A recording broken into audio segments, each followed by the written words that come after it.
et bienvenue à notre condensé financier quotidien du mercredi. Voici ce qu'il fait la une sur les marchés aujourd'hui. Les actions américaines étaient en légère hausse lundi avec le S&P 500 et le Nasdaq qui ont rebondi pour mettre fin à une série de 4 jours de pertes malgré la chute du cours d'Apple.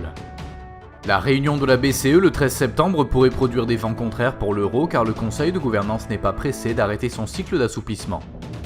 Le brut a chuté lundi malgré une diminution des forages américains et l'impact potentiel des sanctions iraniennes. La paire livre-dollar a exécuté une correction brutale gagnant 0,9% sur la dernière session, le SSI montrant un ratio vendeur-acheteur de 1,2.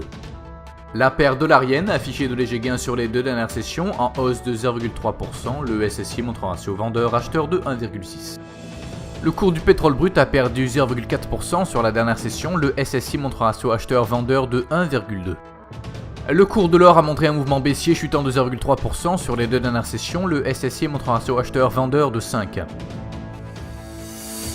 La déclaration budgétaire mensuelle aux États-Unis sera publiée à 18h GMT, les changements sur l'emploi dans la zone euro à 7h GMT, l'indice d'activité tertiaire au Japon à 4h30 GMT, le taux d'utilisation des capacités au Canada à 12h30 GMT, les demandes MBA de prêts immobiliers aux États-Unis à 11h GMT et l'indice des prix à la production aux États-Unis à 12h30 GMT.